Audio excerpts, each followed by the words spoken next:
Chers entrepreneurs, bonjour. Dans l'épisode précédent, je vais vous montrer comment faire le montage vidéo. Et donc, nous allons faire un petit peu le relais, la continuité.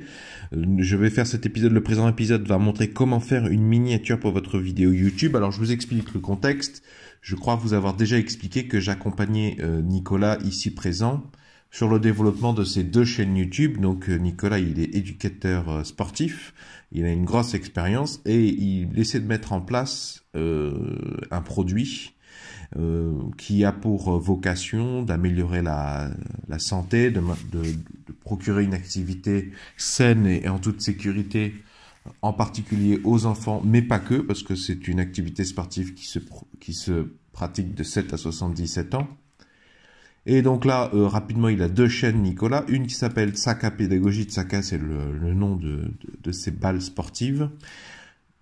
Celle-là, c'est à destination des formateurs. Vous voyez, les adultes qui vont faire l'activité à des enfants ou à des adultes. Et il y a une deuxième chaîne YouTube sur laquelle nous travaillons, Nicolas et moi, qui là est censée regrouper des listes de figures, de combos pour les pratiquants en eux-mêmes. Et voyez, si on jette un coup d'œil aux vidéos, par exemple, de cette chaîne, les miniatures sont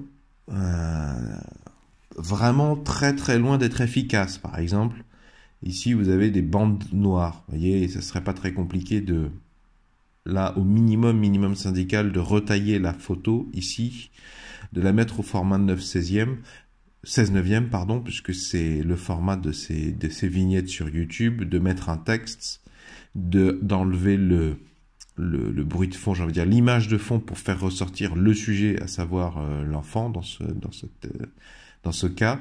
L'erreur de Nicolas, c'est que comme il est débutant, il prend les images, j'ai l'impression, fournies par YouTube quand vous uploadez une vidéo. Vous savez que quand vous uploadez une vidéo, là on va aller sur ma chaîne YouTube, le Studio Creator isole 3 screenshots de la vidéo. Par exemple là, moi j'ai fait un épisode comment démonter un aspirateur de chantier. Vous voyez que j'ai fait une miniature exprès.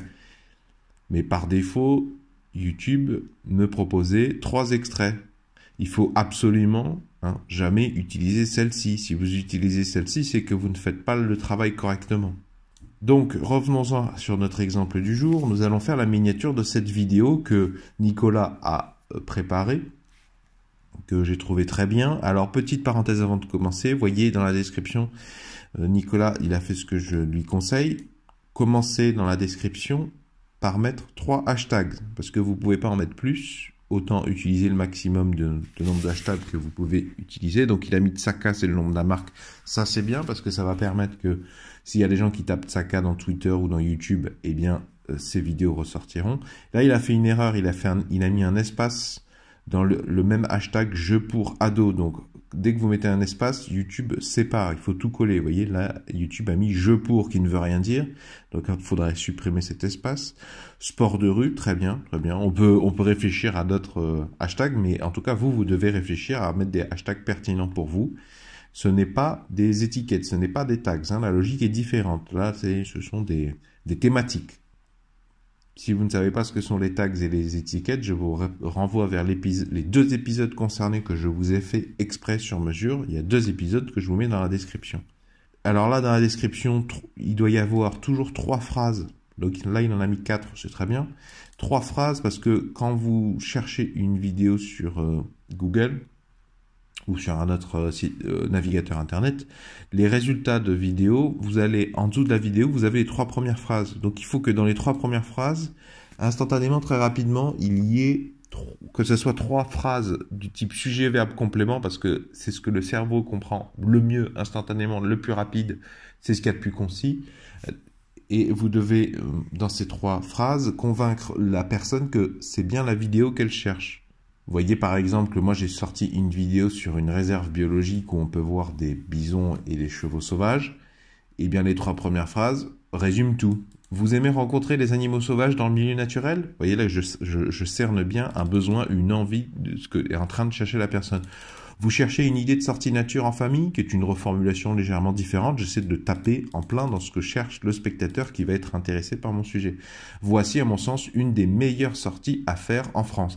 Vous remarquerez aussi que j'utilise les mots-clés animaux sauvages, milieu naturel, idée sortie nature, famille. Famille, j'ai failli mettre 2 fois. C'est pas un problème s'il y a 2 fois le même mot, au contraire, hein, puisque ça va faciliter le calcul des algorithmes YouTube. Les algorithmes YouTube, ils vont décortiquer, ils vont faire une analyse sémantique, ils vont notamment identifier les groupes nominaux, les noms et les adjectifs présents le plus dans votre description. Donc en fait, ça va être ceux qui sont dans ces 3 phrases. Par contre, ce qui manque dans la description, ici, moi je vous recommande, je vous montre la technique que j'utilise. Voilà, là on est sur une de mes vidéos, là c'est la pub qui est en amont. Je vous recommande de mettre la ville où vous habitez le plus clair du temps, parce que éventuellement, quand des fans de votre produit ou des professionnels du domaine intéressés par introduire un dialogue avec vous, et c'est toujours intéressant d'avoir un dialogue avec des professionnels du domaine, si vous n'avez pas mis la localisation, il n'y a aucune chance qu'ils sachent que vous n'êtes pas si loin que ça. Ça se trouve, vous avez des professionnels très intéressés par vous, que vous n'avez jamais rencontrés, dont votre réseau a totalement ignorance, qui sont à 20, 30, 40, 50, 100 km, c'est pas si loin que ça. Vous retrouvez les 3 hashtags, et vous voyez que à la fin, là, je mets Facebook. Pensez à espacer chaque lettre en majuscule pour que ce soit plus lisible. Le lien Facebook, le lien Twitter, mais ça c'est assez secondaire.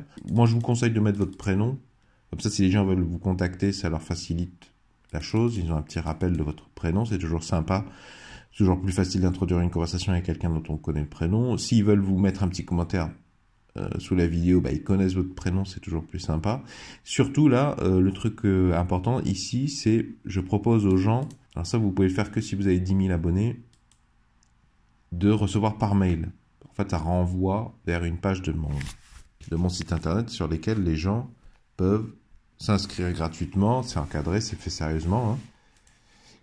Et là, avant, là, il y a ce qu'on appelle l'appel à l'action, où je dis aux gens que je lis tous les commentaires, ce qui est vrai, hein. Ne le mettez pas si c'est pas vrai, mais je vous encourage à lire tous les commentaires et à répondre à tous les commentaires qui sont respectueux, en tout cas.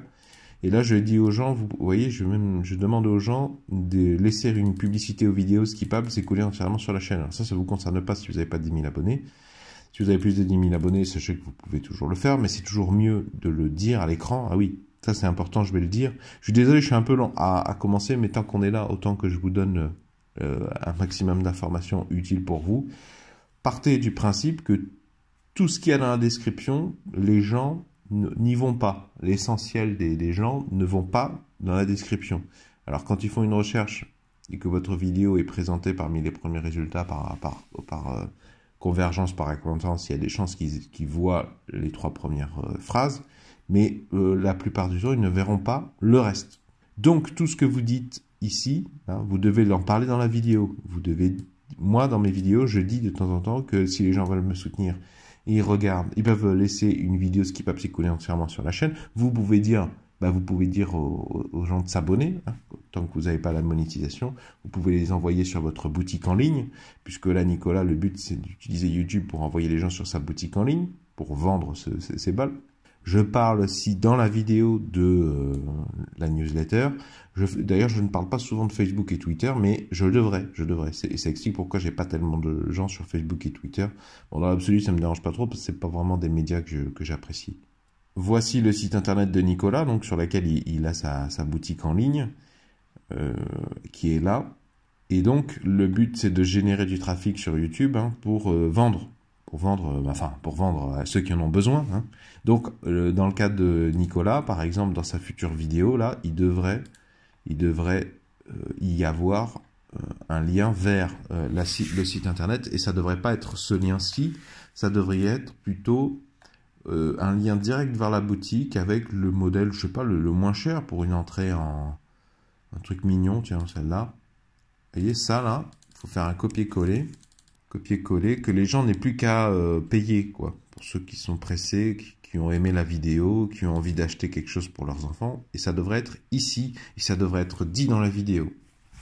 Bon, là, vous allez vous énerver parce que j'ai toujours pas commencé à faire la miniature. Alors, Donc j'ai téléchargé la vidéo, elle est ici. Alors je vous montre ma démarche. Je crée sur mon bureau un répertoire. Vous allez me dire c'est fouillis, mais bon, la plupart d'entre nous c'est fouillis. Restons spontanés, restons naturels, puisque c'est le cahier des charges de la réalité de monsieur, madame, tout le monde. Donc je vais marquer, allez, Nico 2. Voilà. Alors je vous montre ma routine. Moi j'ai créé un fichier, si vous voulez, alors sous Linux c'est relativement facile. Je crée un petit fichier qui lui-même va créer plusieurs choses. En fait, instantanément, avant même d'avoir commencé à travailler, ça me crée un dossier images dans lequel je vais mettre toutes les images, les photos qui pourraient me servir dans le montage. Le fichier de montage Kdenlive, il est là, ça j'en ai déjà parlé hier, je ne vais pas le refaire. Là, je vais mettre la miniature. Donc nous, aujourd'hui, on va travailler effectivement surtout dans ce répertoire. Là, j'ai les sons. Parce que des fois, je prends... là, j'enregistre le son avec mon smartphone, tandis que j'enregistre avec le logiciel Kazam l'image. Là, je mets les vidéos, et dans le répertoire vidéo, vous avez un répertoire résultat dans lequel je vais mettre le résultat du montage. Puis il y a des utilitaires, je ne vais pas tout détailler, mais vous voyez que j'ai un fichier description, un fichier pub, un fichier script, sous-titre brut, tags. Donc vous devez impérativement avoir des tags, impérativement avoir description, pub et script. Donc je l'ai montré déjà hier, c'est le fichier dans lequel je mets la date, les deux titres, c'est-à-dire le titre tel qu'il va apparaître sur YouTube. Donc là, c'est ça.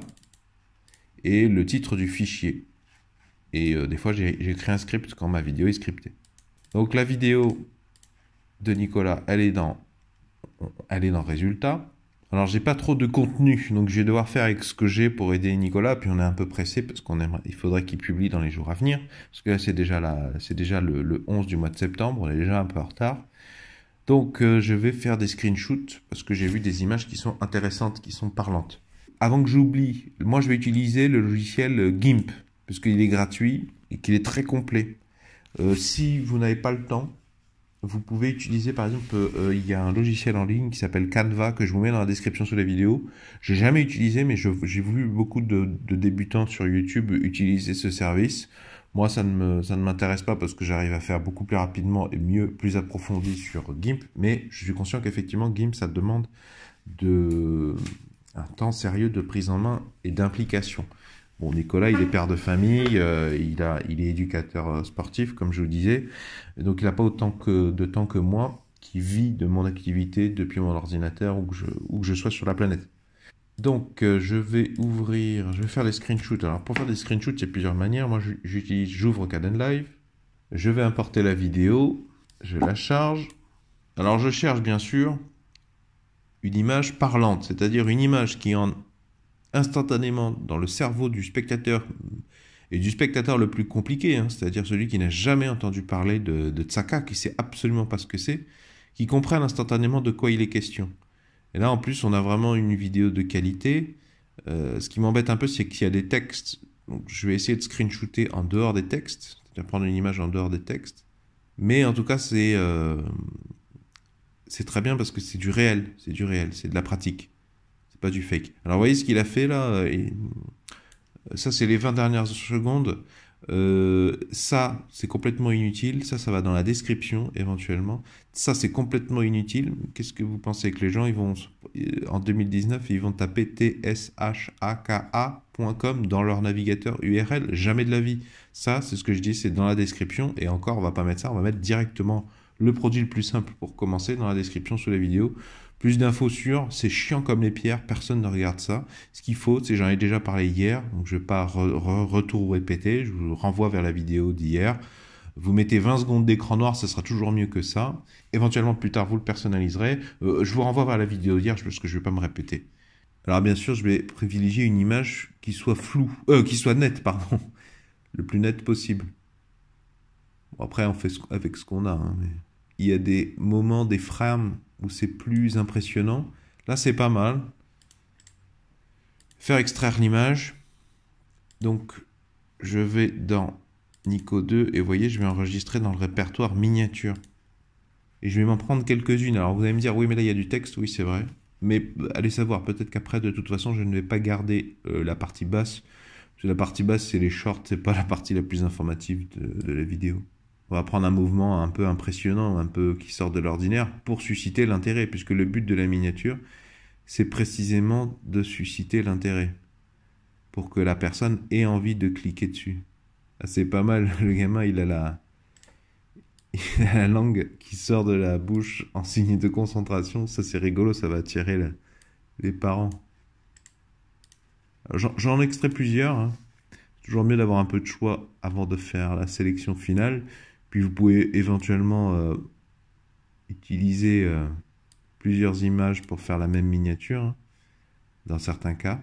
Là, on a dézoomé. Vous voyez, c'est peut-être pas là que je vais trouver le plus intéressant, puisqu'on a les sujets ont été rapetissés. Moi qui vais zoomer, il me faut une image la plus nette et la plus grossie possible. Alors regardons ce que j'ai isolé. J'ai celle-là qui est un peu floue, qui a le texte en bas. J'ai celle-là. Je pense que ce qui est particulièrement parlant, c'est plutôt ces mouvements-là. Ces images où on voit la balle passer sous la jambe, c'est plus parlant que ça.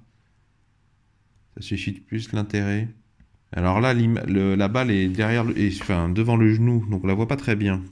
Mais je pense que je vais utiliser ça comme matériel de départ. 82.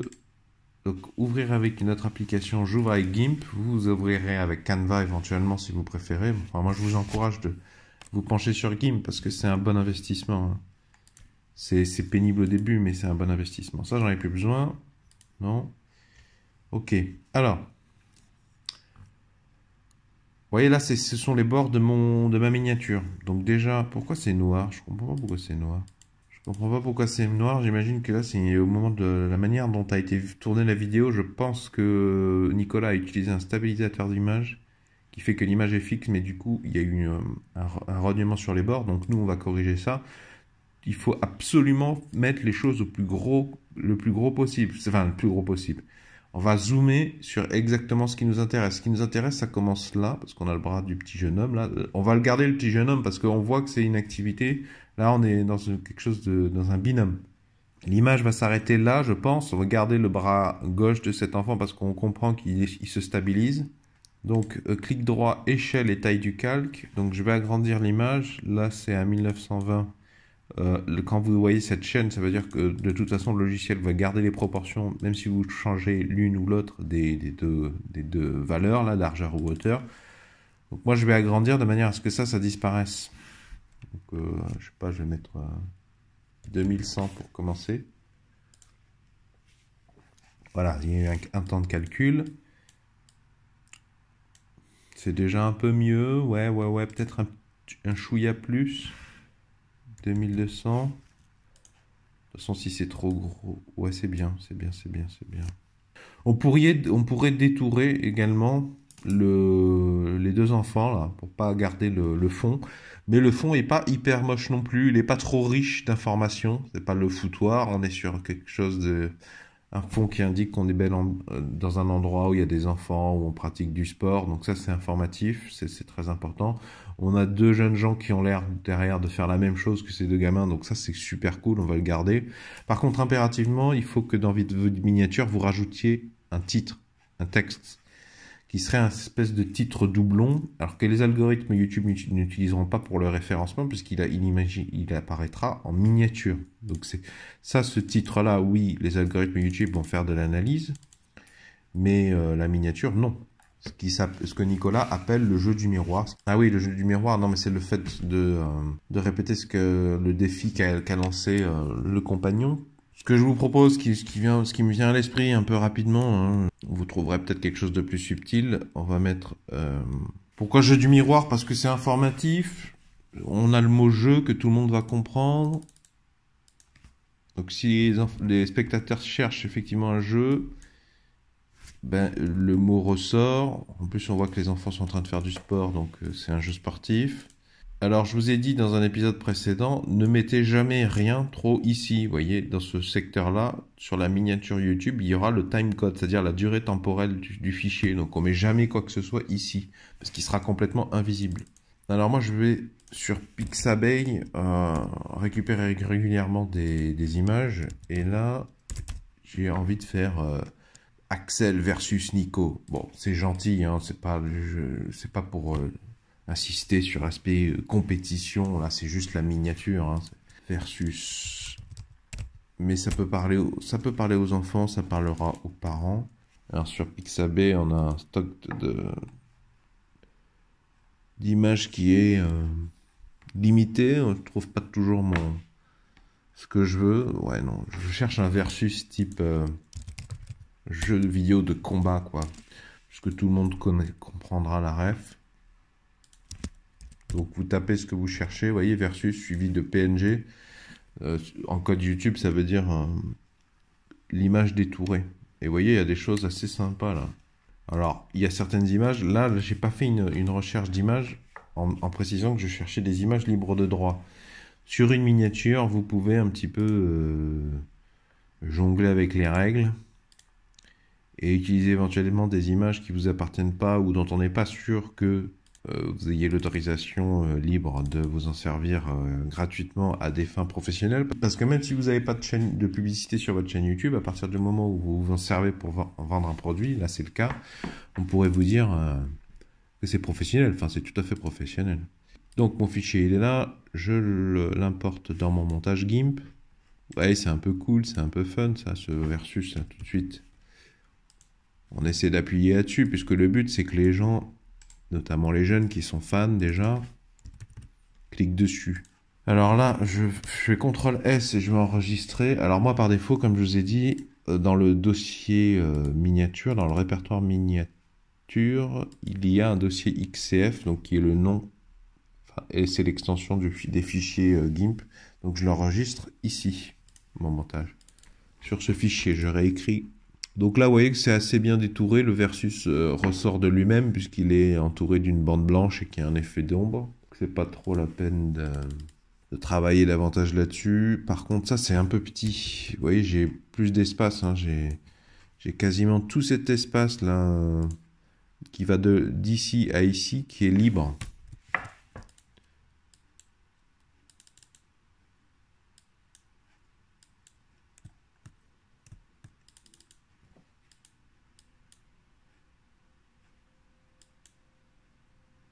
Jeu du miroir.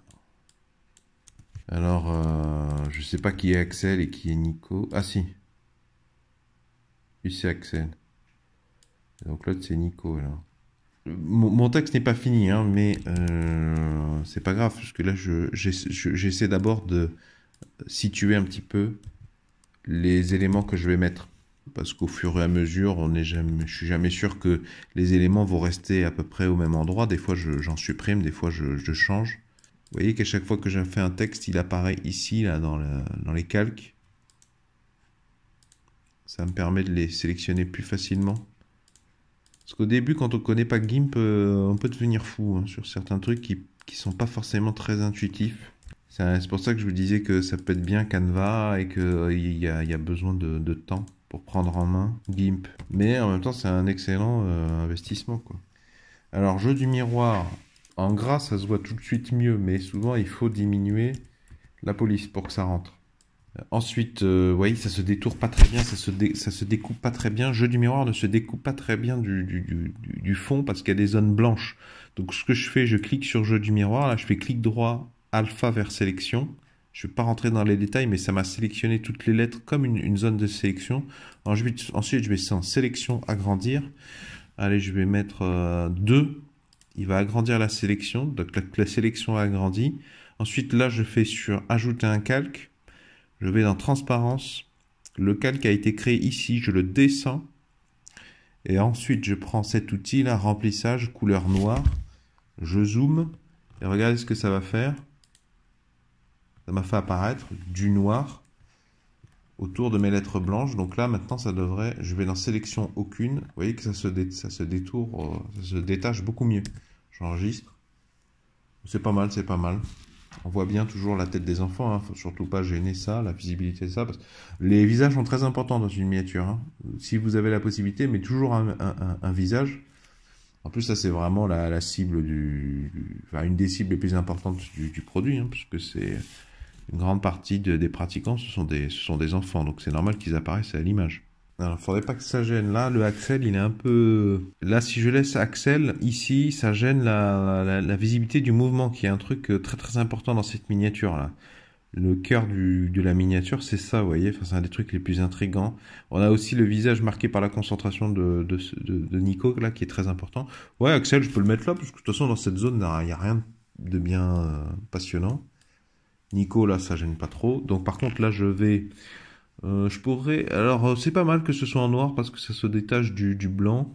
On pourrait continuer sur le code de couleur des combattants. Alors, comme dans la plupart des jeux de combat, il y a le camp rouge qui affronte le camp noir. Je pourrais me lancer là-dessus. Bon, c'est peut-être pas la peine d'insister trop là-dessus. Mais en même temps, je me tâte parce que comme je commençais à introduire beaucoup de couleurs, si je rajoute du bleu et du rouge, là, non, je trouve que ça va diluer l'information. Je vais avoir trop de couleurs différentes. Je pense pas. Je pense que c'est pas la peine de trop se casser la tête. Je vais rajouter, comme ici, là, j'ai rajouté un contour noir, je vais rajouter un contour blanc pour que les prénoms se détachent bien. Donc, alpha vers sélection, agrandir. Allez, 2. Ensuite, ajouter un calque transparent. Tac. Voilà. Pareil avec Nico. Alpha vers sélection. Agrandir de 2. Créer un calque transparent. Je le mets sous Nico. Et un petit coup. Sélection. Aucune. Donc là, on voit le résultat final. Donc là, je fais CTRL Maj E. Pour ceux qui sont pas trop... c'est l'équivalent de fichier exporté sous. Donc, alors là, par contre, moi, je mets toujours un JPEG parce que ça me permet de comprendre bien. Je comprends mieux quand j'enregistre au format... Quand j'exporte au format JPEG sous GIMP, je comprends mieux ce qui va suivre. Vous allez comprendre. Vous voyez, il me demande d'exporter l'image. Alors, par défaut, je mets la qualité. Alors que sous PNG, c'est pas pareil. Et c'est pas très compréhensible, je trouve. Donc, je mets 100. Je mets exporter dans un premier temps pour voir quelle est la taille du fichier. Vous voyez, la taille du fichier, c'est 1,5 mégaoctets. Là, je viens de cliquer dessus. C'est bon. Si vous avez plus de 2 mégas, YouTube va le refuser au moment où on va mettre la vidéo. Vous voyez qu'il faut que vous dézoomiez quand vous êtes sur ordinateur, pour vérifier que tout est visible, même quand on a... Parce que les gens vont voir comme ça depuis un smartphone ou depuis un ordinateur. Hein. Bon, c'est pas la miniature la meilleure du monde, mais il y a un début. Hein, et puis, il faut bien voir ça comme un marathon, puisque le but, c'est de faire une vidéo au moins par semaine. Il faut que vos vidéos ont toute la qualité de faire comprendre à la personne immédiatement de quoi il retourne et de donner envie de cliquer dessus. Donc ça sert à rien d'avoir une super miniature et puis 10 miniatures pourries derrière. Il vaut mieux de la régularité. Donc mon fichier fait 1,5 mégaoctets alors que je l'ai mis en qualité maximum, donc ça va. Par contre, si vous avez un problème, c'est supérieur à 2 mégaoctets, ben, je vous ai dit, YouTube va le refuser. Donc à ce moment-là, vous mettez, au moment où vous mettez 95, 90, vous voyez, vous pouvez taper la mesure numérique comme ça. Et ça va faire, vous descendez... ne descendez pas trop bas. Vous verrez, ce n'est pas forcément linéaire comme réduction d'informations. C'est-à-dire que des fois, on met 90 au lieu de 100 et le fichier va être 4 fois plus petit au résultat. Donc, allez-y doucement. Bon, moi, j'ai ce qu'il faut. Par contre, un truc important, là, le titre du fichier, il ne faut pas du tout que ça reste miniature. Avant de l'uploader sur YouTube, il faut que vous mettiez ici le même titre que le titre de la vidéo. Donc là, le titre de la vidéo, c'est ça, mais ça, c'est pas le bon titre de fichier. Ça, c'est pas un bon titre de fichier parce qu'il y a des articles. C'est un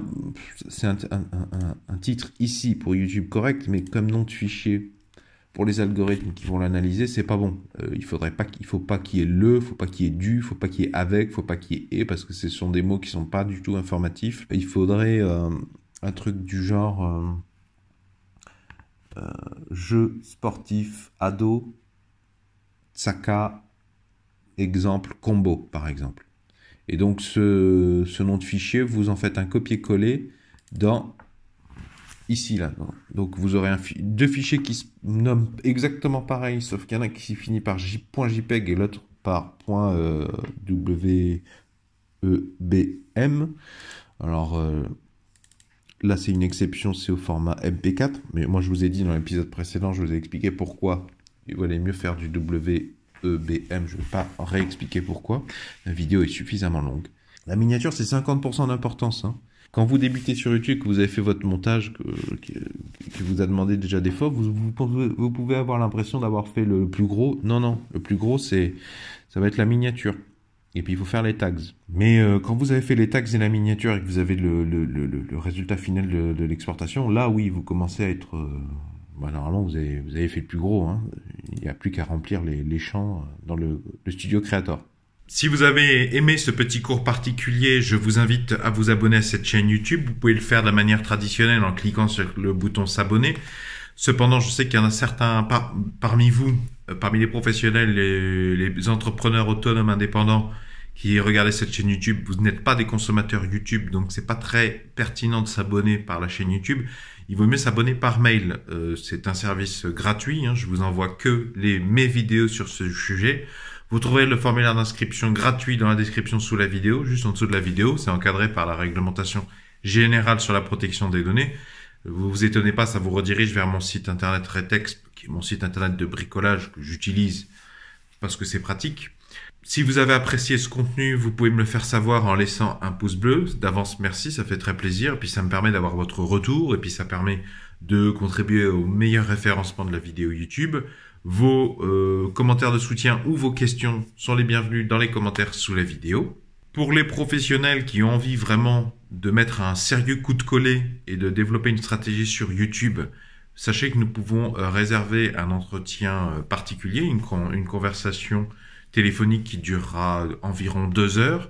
C'est payant pour une somme dérisoire. Le lien est dans la description sous les vidéos pour réserver. C'est payant parce que ça me permet de dégager tous les fainéants et les touristes. Parce que quand c'est gratuit, il y a des gens qui me contactent, je sais pas trop, qui font rien, qui pensent que c'est le temps des gens est gratuit. C'est une somme que je demande, je crois que c'est 10 euros. C'est absolument ridicule compte tenu des retombées économiques qu'il y a à travailler avec moi, et c'est absolument ridicule compte tenu de mon niveau de formation. Je vous rappelle que je suis docteur. Je vous mets mes références de mon sujet de thèse dans la description sous les vidéos pour les mauvaises langues qui mettent en doute la véracité de mes propos. Pour ceux qui veulent se contenter du contenu gratuit, je vous mets les épisodes concernés, annexes, là, relatifs à ce sujet dont j'ai parlé dans cet épisode, dans la description sous les vidéos. Il faut les regarder impérativement.